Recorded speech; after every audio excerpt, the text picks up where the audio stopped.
Shalom, selamat malam Bapak Ibu yang dikasihi Tuhan. Sebelum kita mendengar renungan firman Tuhan pada malam hari ini, mari terlebih dahulu kita siapkan hati kita berdoa. Bapa, kami bersyukur, berterima kasih untuk semua lawatan Tuhan dalam hidup kami. Kami bersyukur untuk kesempatan pada malam hari ini, untuk kami boleh kembali merenungkan kebenaran firman-Mu.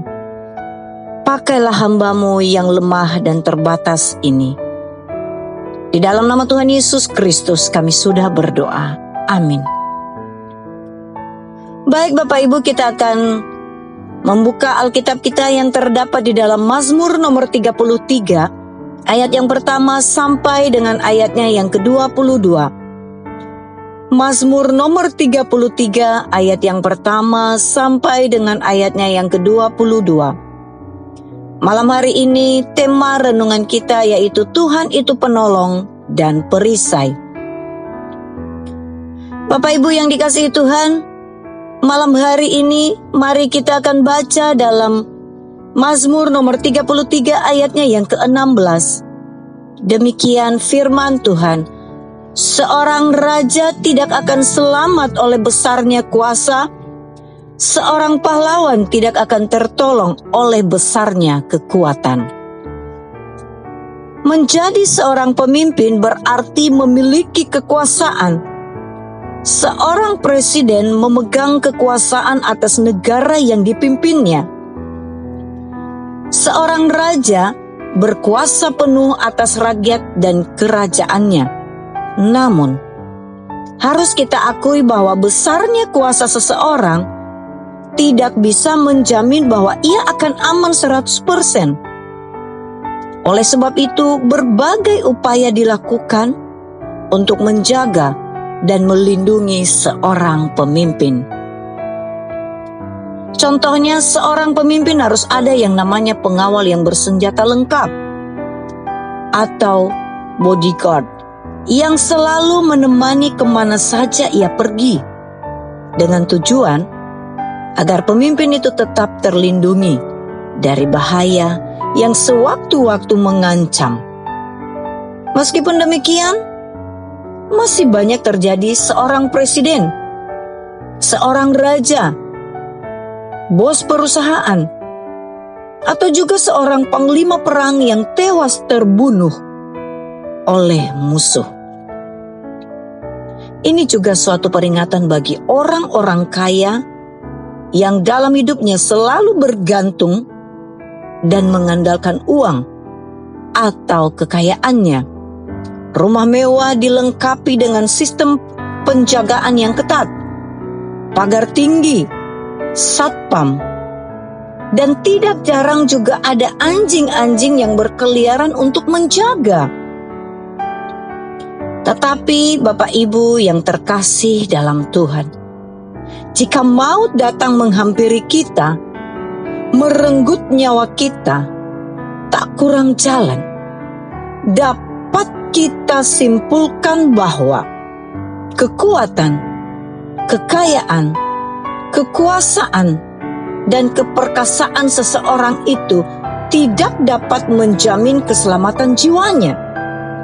Seperti kita akan baca dalam Mazmur 33 ayat 17. Kuda adalah harapan sia-sia untuk mencapai kemenangan, yang sekalipun besar ketangkasannya tidak dapat memberi keluputan. Bapak Ibu sekalian, tenaga sekuat apapun itu dan senjata secanggih apapun yang kita miliki, jika kita tidak mempunyai hati yang takut akan Tuhan, maka semuanya itu akan menjadi sia-sia. Tidak ada artinya. Jadi, takut akan Tuhan adalah syarat mutlak untuk memperoleh keselamatan jiwa dan kehidupan kekal di dalam Dia. Karena sesungguhnya mata Tuhan tertuju kepada mereka yang takut akan Dia, kepada mereka yang berharap akan hasil, akan kasih setianya. untuk melepaskan jiwa mereka daripada maut dan memelihara hidup mereka pada masa kelaparan. Itu terdapat di dalam bacaan kita pada malam hari ini di Mazmur nomor 33 ayat 18 sampai dengan ayatnya yang ke-19. Tuhanlah yang senantiasa menjadi penolong dan perisai bagi orang-orang yang takut kepadanya. Dia selalu punya cara yang ajaib dan yang tak masuk akal bagi manusia. Itulah yang disediakannya. Apabila orang-orang benar itu berseru-seru, maka Tuhan mendengar dan melepaskan mereka dari segala kesesakannya. Mazmur nomor 34 ayat 18. Kiranya firman Tuhan ini boleh menguatkan kita dan senantiasa menjadikan Tuhan sebagai penolong dan perisai dalam hidup kita. Amin. Tuhan memberkati. Mari kita berdoa. Sungguh bangga kami memiliki Allah yang seperti Engkau. Terima kasih Tuhan. Engkau telah menjadi penolong bagi kami. Engkau telah menjadi perisai bagi kami. Ampuni kami Tuhan.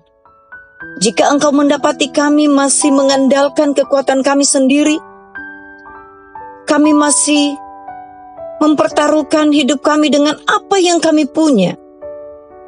Pada malam hari ini Tuhan, mari ajar kami Tuhan untuk boleh terus memandang kepadamu dan menjadikan Engkau satu-satunya sebagai Tuhan penolong dan perisai kami. Dalam kami hidup di dunia ini, melewati hari-hari kami bersama dengan Engkau dan melakukan setiap tugas yang telah Tuhan embankan kepada kami. Ampuni kami Tuhan dan mampukan kami untuk hidup seturut dengan kebenaran firman-Mu. Di dalam nama Tuhan Yesus Kristus, kami sudah berdoa dan mengucap syukur kepadamu. Amin.